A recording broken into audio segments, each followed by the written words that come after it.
السلام عليكم ورحمة الله وبركاته. كلتي وعن ونكسان داوديال كنا سو دوادا ورئيس جار وعلن يلينو رئيس الوزراء هراء الصومالية بروفيسور علي محمد جيدي وضل كان كونفر أفريقيا سعودال كجوجا مالمها حرية الصومالية.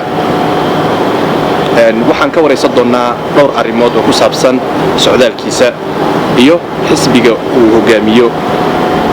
Maxamed Geedi ku soo dhawaad Universal TV wareysi gaar ah. Bismillahir Rahmanir Rahim. Waa santahay ugu horeynta waxaan salaamayaa maamulka TV-ga Universal iyo maamul iyo shaqaalihiisaba ama santiin fursadan aad siiseen anigoo jooga magaalada Johannesburg ee dalka South Africa. Booqashadaydu waxay leedahay dhowr waji. Midda koobaad inaan horta bal South Africa muddo dheer aan moogaa inaan arko dalkooda sida uu horumaray iyo maamulkooda. Inaan is aragno xisbiga ANC xisbi xaakimka dalkana muddo dheerna soo ahaa halgankii gobonimo doonkoodana door taariikhi la yaqaan ka ciyaaray. Soomaaliyana ay siisay garab xoog iyo xoolaba leh inaan arko Soomaalida ku nool South Africa inkastoo aan wada gaari karin gobolada ay wada jiraan laakiin meelaha ugu muhiimsan oo Johannesburg ka mid tahay iyo Cape Town iyo meeshii kale oo gaari karaba waqtigu ii saamaxayna Soomaalida arko ka wareysta xaaladaha ay ku nool yihiin iyo sida uu shaqaystaan iyo xiriirka kala dhaxeeya dawladda South Africa iyo qaybaheeda kala duwan anuu imada dalka South Africa maalintii jimcaha ayadoo habeenka sabtiga soo galay aad iyo aadna leeyahay soo dhaweeyay uguna mahad celinaya dhammaan Soomaalida sharafta leh iyo safaarada Soomaaliyeed baa sidii leeyahay soo dhaweeyay dalka maashiixa South Africa ma dawladda South Africa xisbiga talada hay ANC ayaa ku casuumay ama adiga ayaa go'aansatay inaad baato wadanka Koonfur Afrika aniga sideedaba horta dawladda South Africa berigii aan ra'iisul wasaaraha ahay aad iyo aad ayay noo taageereen aad iyo aad ay noola shaqeynayeen ka dawlad ahaan waan xasuustaa meelihii ay dawladdeedna ku soo kobcday Jowhar ahayd ama Baydhabo ahayd ama Muqdisho inta waa noo imaanayeen waxaan xasuustaa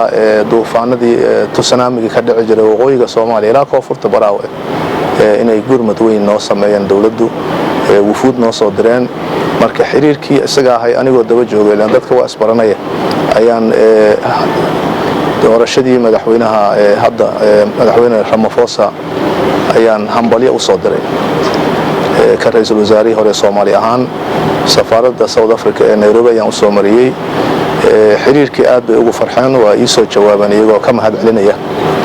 kadibna waxaa dhalatay inaan booqasho ku imaado dalka South Africa oo dawladda iyo aniga aan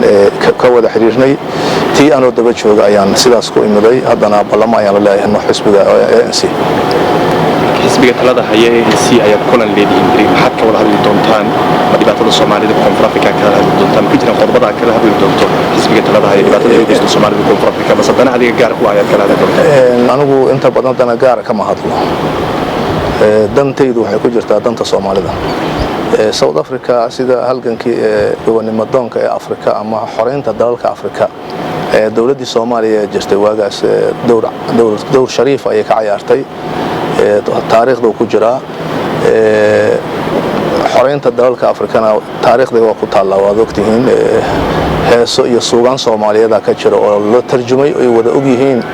South Africa ma moogin Mozambique Angola Namibia Zimbabwe Angola Soomaalidu taariikh ay ku leedahay marka taas oo daba jooga dawladda South Africa waxaan rabaa bal inaan arko dhibaatooyinka Soomaalida ku haysta South Africa inaan horta ogaado waan hubaayo waa la soo dhaweeyay waa ka shaqaystaan waxbay ku bartaan waa ka ganacsadaan waa ku nool yihiin wana qabaan wax khaas ah oo iyaga xumaan oo lagu sameeyo waan ogahay dhibaatooyinka ka jira oo dadka ku dhinto oo lagu laayo ama ganacsiga ama maxuu ahay iskood loo dilo waa waxaan la wadaagno adduunka qowmiyadaha ku nool South Africa wax Soomaaliya u gaar ah maaha waan aaminsanahay in ay dawladda South Africa aan si gaar ah fariin ugu gudbiyo aan leeyahay wadadka Soomaaliyeed way abaal bay idin hayaan wax badanna waa u qabteen soo dhaweynta kala kulanta Soomaalida ama qaxootiga haato ama si kala haatee waa waxaan abaal uga haynoon ognahay waa waxaan isleenahay abaalkii hore loogu galay ay gudayaan waana aaminsanahay wax badan aan ka wada hadalnay hore marka inaan dhibaatooyinka hadda ka jira ama muddo soo jiray dilka iyo dhaca iyo waxa la xiriira inaan iraahdo dadka Soomaaliyeed intaas ayaan cabashadooda ka ogahay wax ka qabta inaan iraahdo oo ku biyo farintaasna waa iga go'an tahay jaaliyada Soomaaliyeedna intaan arki karo inaan arko iyaguna ay igu kabaan waa huba inaan birito sarkayno madaxda xisbiga waana xisbiga xaakimka marka aan Captain ka soo noqdo oo soo dhageysto dhinaca kalena anoo marka xogta haysta ayaan mar kale arko madaxda dawladda kamida ama xisbiga kamida ayaan rajeynayaa oo aan u gudbiyo iyaga naftirkooduna waa u baahan yihiin inay ii sheegaan maxay Soomaaliya ka rabaan Soomaalida fariintay u gudbin lahaayeen iyaga naftirkooda waa aaminsanahay inay ii sheegi doonaan oo soo gudbiyo shacabka Soomaaliyeed iyo dawladda guud ahaan waxaad sheegtay in xiriir wanaagsan aad leedahay xilligii aad ra'iisul wasaaraha ka dalka Soomaaliya dawladda Koonfur Afrika dawladdii Sheekh Shariif ilaa hadda lama dhameystirin marka ka siyaasi ahaan adiga maadaama aad ra'iisul wasaarihii hore Soomaaliya maxaa hortaagan in la dhameystiro heshiisyadii dawladdii Sheekh Shariif saxiixday ilaa hadda qabyada marka ugu horeysa mas'uuliyadaas anigu ma lihi markaan anigu lahay xiriirku waa fiicnay xiriirkii fiicnay ayayna ka ambaqaadeen oo dawladda Soomaaliyeed ma mooga ama mas'uul kasta Soomaaliya madax ka noqda ma mooga South Africa iyo xiriirkii taariikhda naga dhaxeeyay iyo berigay noo baahnaa waxaan qabanay iyo marka anagu baahanahay inaan ka rabno inay gacan siiso hayeeshee anigu mar walba waxaan la socdaa xiriirada diblomaasiyadeed iyo iskaashiyada dawladaha adduunka gaar ahaan kuwa Afrika kasii gaar ahaan kuwa wax qabad aan u siinay waagay baahnaayeen waxaan aaminsanahay inay diyaar u yihiin inay abaalka gudaan laakiin xagga Soomaalida ama dawlad kasta Soomaaliyeed ee kursiga ku fadhida ama hoggaanka markasta talinaya ayaan aaminsanahay inuu ka gaabinayo in la adkeeyo xiriirada si wax wada qabsi xoog loogu yimaado heshiisya la saxay waan ogahay ilaa hadda waxa laga leeyahay joint commissionkii in la saxo ilaa laga sameeyo guddiga isku dhafka ah ee wada shaqaynta labada dalna wax loo qaban kara ma jiraan marka dawladdii hore hadii Sheekh Shariif haday bilowday dawladdii madaxweyne Xasan Sheekh waxa laga rabaa inay dhameystirto haday ka gaabiso dawladda maanta talisay madaxweyne Farmaajo ayaa looga fadhiyaa inay dhameystiraan heshiisyada wax wada qabsi ee aan aaminsanahay inay danta Soomaaliya ku jirto kow iyada ah anaga kow noo tahay danta inay ka fusho marka waa hubaa waxay madaxan ka arka South Africa ama xisbiga ahaadaan ama dawladda ahaadaan inay ugu soo qaadi doonaan laakiin kama badna anigu inaan fariinta ugu yeedo dawladda markaan kursiga ku fadhido madaxdeeda su'aal la xiriirta hogaaminta markii aad ra'iisul wasaaraha Soomaaliya oo aad ka ahayd dalka Soomaaliya waxa lagu xasuustaa in ciidamada Itoobiya ay soo galeen magaalada Muqdisho xaruntii madaxtooyada waddanka ay fadhiisteen dad badan oo Soomaaliyeed arintaas way ka careysiisay dad badan way ku barakaceen dad badan way ku dhinteen marka arintaas sidee kula muuqatay adiga xilliga ilaa hadda wax raaligelin ka bixisay waxaan ku bilaabay raaligelin ka bixisan ku bilaabay raaligelin waxa laga bixiyaa markaad aaminsantahay inaad dambi gashay dawladda federaalka ku meelgaarka ah ee ra'iisul wasaaraha ka ahay waxay ahayd dawlad ku shaqeysa axda qarameed Soomaaliya ansaxsatay aniga ka shakhsi ahaan markii axdiga ama axda qarameedkii ku meelgaarka ah ee federaalka ee Soomaaliyeed lagu ansixinayay dalka Kenya kamid ma ahayn ergadii shirarka iyo wufuudii ka qayb gashay iyo dadkii diyaariyay axda qarameedka iyo baarlamaankii ansixiyay kamid ma ahayn ra'iisul wasaaraha la magacaabay inaan ku shaqeeyna sharci aheeday dawladaha igad xil gaar ayaa ka saarnay dawlad Soomaaliyeed oo tabar leh inaan waxba haysan inay garab siiyaan xagga awoodda dawlad dhisidda iyo amniga iyo taabagelinta siyaasadda dawladaba waad ogtihiin Soomaalidu bilaashay u qaylinaysa maanta wax ka dawlad jecel ma leh ama kuwa xukuumaha ahaadaan ama kuwa ka faa'iideysanaya si toos ah si dadbanba dawladdu inay hirgashaan naga go'naaday Itoobiya keentay iyo Cabdullaahi Yuusuf keena iyo hadaaqaasna anigu ma aaminsanin dawladda Itoobiya waxay kamid tahay dawladihii igad ee la ansixiyay baarlamaankii federaalka ansixiyay haday khatar gasho dawladda federaalka ku meelgaarka waxa u gurmanaya dawladaha igad qodobkaas ayaa jiray qorshaha xasilinta qaranka ama National Stabilization Plan ayuu ku qornay golo wasiiraan marsiiyay baarlamaankii Soomaaliyeed ee waagaas jira ayaa la horgeeyay Baydhabo waa ansixiyeen marka xagxagashada iyo baacsiga Cali Maxamed Geediya Itoobiya keena iyo waxba la xasuuqay iyo marmarsiino waaye waxay ahayd baarlamaan Soomaaliyeed barnaamij oo ansixiyay hadayna arintaas u dhici lahaynna maanta dawladdan la jecel yahay lama arkeen kursiga qaranka ee 20 sano ku dhawaad ka maqnay Soomaaliya in villa Soomaaliya la dhigo juhdi far badan ku baxay Soomaaliya gelisay dad badan oo Soomaalida u dhintay oo mas'uuliin leh oo ciidamo leh oo shaqaale leh oo rag iyo dumar leh waxay u dhimanayaan waxay ahayd in dawladda Soomaaliya dib loo soo nooleeyo waxaan qabaa inay guul ahayd dawladihii iga dambeeyay kulligood Ethiopia iyo IGAD iyo AMISOM ayay isticmaalaan ilaa maanta sideedana Soomaalida waxa la rabaa in la baro siyaasadda iyo erayada siyaasadeed in la baro dalka Soomaaliya xasuuq kama dhicin dalka Soomaaliya dagaal sokeeya ka dhacay xasuuq macnihiisa in la bartaa la rabaa waxayna ku qeexan yihiin buugta culumta siyaasadda iyo culumta bulshada marka Soomaaliya dagaaladii ka dhacay nasiib darro ahayd waa wax laga qoomameeyo laga wada xun yahay laakiin sida loo fasirayo iyo dadka ilaa haddana waa jiraan dawladdiid Soomaaliyeed marka dawladdiid warkooda in la dhageysto ma ahayd kuwa dawladda doonayo u baahan oo u oomana Soomaaliyeed la rabaa in la taxgeliyo rabitaankooda dawladdaadii xilligii aad ra'iisul wasaare ka ahayd Cabdullaahi madaxweyne ka ahaa maxaa la tilmaami karaa oo maanta dadka Soomaaliyeed hadii aad noqotid madaxweyne wadanka aad ku soo noqonaysid waa qabatay oo dadka Soomaaliyeed la dhigi karaa qodobkaas ee diiwaanka galay huwa badan yihiin koow ciidamada maanta lagu haminaya ee dalka ka shaqeeya waa ciidamadii aan ku tababarnay ee qaranka Soomaaliyeed baydhabo waxay tiradooda ahayd 17,000 oo military ah 6,000 oo booliis ah oo kuwa koorsooyin ku celisa la siiyay kuwa cusub isugu jiray nabad sugidda 2,000 iyo googo ah iyo ciidan asluub oo 2,000 iyo googo ay ahayn ciidankaas waa guul aan sheega karno dawladdii aan ra'iisul wasaaraha ka ahay waad ogtihiin dawladda aan gacmaheena ku burburinay militariga ahayd kadib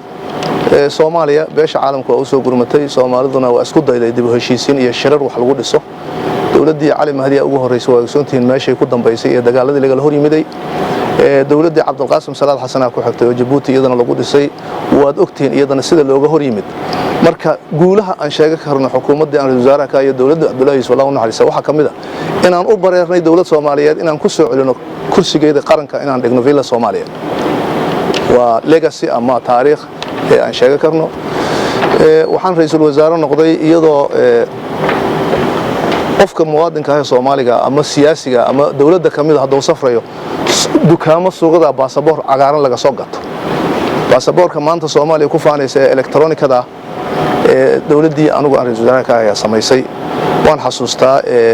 dalka afartan lixaad ee adduunka electronic passport samaysay Soomaaliya legacy-gaas iyadana waxaan midaan sheega karno waxa soo haray maamulada dalka ee gobolada waa soo celinay waa xasuusataan markii dawladdeeda ay xamar tagtay gaari inta la qaataa Kismaayo lagu tagayay baydhaba inta laga casheeyay xamar la imaanayay ilaa gobolada dhexe gaalkacyo la tagayo kaashashe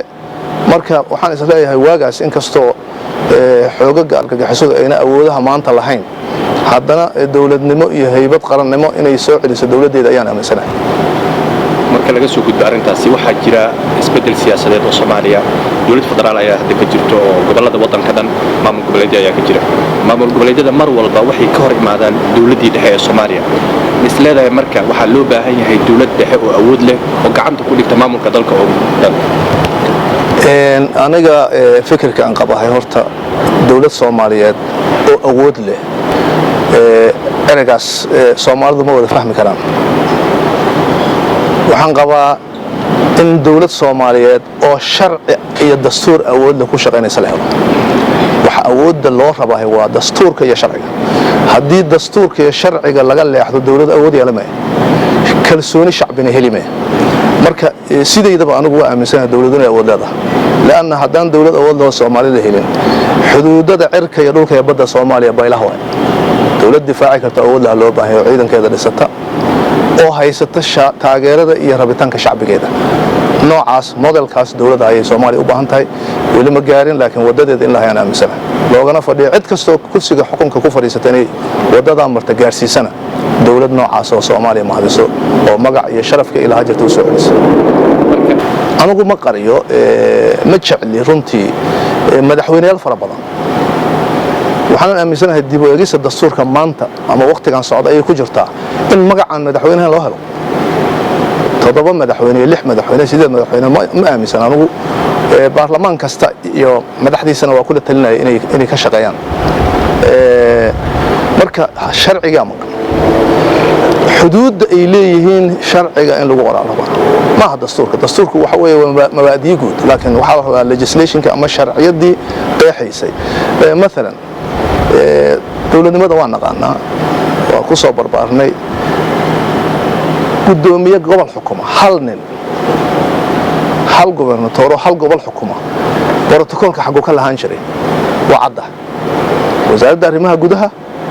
agaasinkeeda gobolada degmooyinka u raborgarinaya midka laba gobol xukuma xaqu kaga xirmaya dawladda ma wasiirka ku xirmaya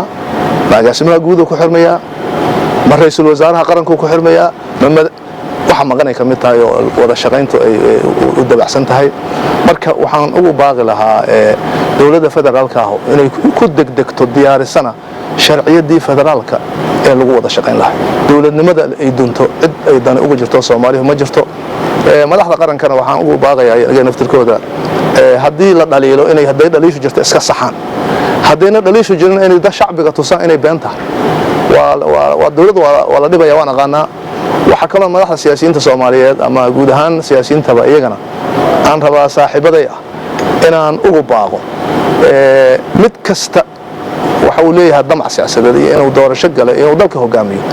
wuxuu jeclaan lahay hadduu kursiga ku fadhiisto in loo sacbiyo oo la taageero oo talo la siiyo oo awoodda dawladda lala fuliyo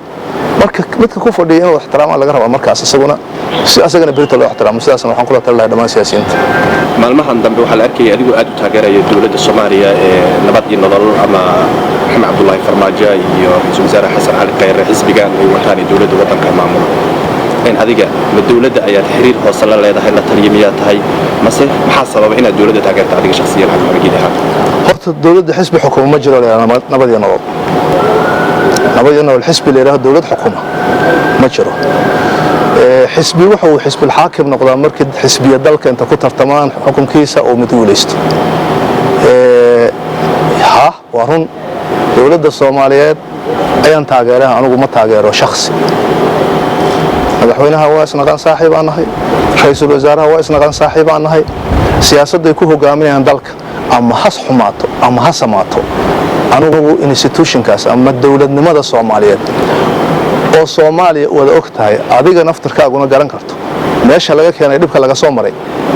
in dib loo celiyo ama in la dudumiyo ayaana la aqbalaynin mas'uuliyad isaaran waaye ka siyaasi ahaan ka aqoon-yahan ahaan ka muwaadin Soomaaliyeed ahaan sidaas darteed haday dhaliil leeyihiin in loo sheego dhaliilahooda ay saxaana laga raba iyaga in la saxana waa la raba laakiin anugu shakhsi aan taageero ma jiro anaaba siyaasi oo damac ugu jiraayo in dalka hoggaankiisa qabta rabay san shakhsi u taageero shakhsi aan la tartamaan raba Soomaa marka dawladnimada inaan wada ilaalina raba hatta waxa la yiraahdaa dawlad xun waxay dhaantaa dawlad la'aan waqtiga ku socda hatta hadii la sugo waqtiga ay leeyihiin markay gaaraan hadii xumaayeen inta la tartamo shacbigan badooranayni hadii xumaayeen in la bedela raba waxa kale midaal u ah anigu warsiyaasi kasta wuxuu rabaa hadii uu guuleysto in la taageero kuwa ku soo ku fadhiya in la taageero rabaa talo la siiyo anigu la taliyo dawladda umay la taliyo anigu xil aan qaadanayo ma anigu xil aan u baahanahay oo la talina ma jiro anigu ra'iisul wasaare qarankan waxa ka soo hogaamiyanahay sideedan protocol ku leeyahay sideedan la igu ixtiraamaya sideedan adduunka ku maraya dadkayga iyo shacbigayga dawladdeeda ku dhex maraya marka taladu waa mid muwaadin kasta laga rabo inuu siiyo madaxda dawladda wiilada war sidaana fiican sidaan yeela war sidaana xuna ka leexda marka anigu sidaasan ku shaqeeyahay qof uma shaqeeyo qofna ma taageero dan gaarna kuma hayso mana weydiisan dana gaar wiilkaaga wuxuu ku aroosay 3 milyan oo dollar lacag lagu sheegay inkastoo aan ogeyn caddeeda saxda ah anaga marka arintaasi maxaa ka jira guurka wiilkaaga 3 milyan oo qarashkaasna waxa qarashkii shacabka Soomaaliyeed lagu talagalay waxa la socda arintaasi dhanka dhaqaalaha marka laga hadlayo in 32 milyan oo Sacuudi ah ka soo qaaday loogu talagalay dawladda Soomaaliya ama baarlamaanka Soomaaliya taasna adiga ayaa lagu tuhmayaa bal arimaha su'aalahaasi naga shaafi maanta midda labaad ee wiilkaaga waa 3 milyan oo dollar ku aroosisay iyo diyaaradaha lagu aroosiyay iyo 32 milyan oo Sacuudiga ahayd ayaad sidaa rabta ka yeeshay iyo iyadana sahal waaye jawaabteedu horta wiilkayga waa ku faraxsanahay inaan si xaraga u aroosiyo waana waajib waalid saaran diyaaradana lagu aroosiyo sida loo fasirayo arooskiisu Nairobi ka dhacay hotelada Nairobi waa la yaqaan kiradooda intay tahay waa la heli karaa cidii shaki qabta ama cidii su'aashaas jawaab u raadinaysa raadsato waxay ahaday 2007 ay ahayd bishii September haraasadaan hotelada inta tagaan xisaab celin haraasadaan 32 milyan ee Sacuudiga xukuumadeedu ay ka keentay xisaab xirkeedii baarlamaankii Soomaaliyeed ee baydhabo fadhiya la hor dhigay uuna aqbalay intaas waxa weey inta sharciyada ahayd haddii dadku ay qabaan shaki dalku wuxuu leeyahay hay'ado u xil saaran ilaalinta iyo kontrolka maaliyadda sida hanti dhowr xisaabiye guud iyo baarlamaan wax ugu soo eedaya ama dacwo ay qabo oo hay'ada qaranka Soomaaliyeed oo la maqlay ama la hayo ma jiraan waxa kaloo jira adduunku waa la xisaabtamaa hay'ada ayaa loo sameeyay UN Monitoring Group la yiraahdo madaxdii iga dambeysay oo dhan farti ku wada fiiqayeen waxba looga wada shakisnay waa la soo qoray Ali Maxamed Geede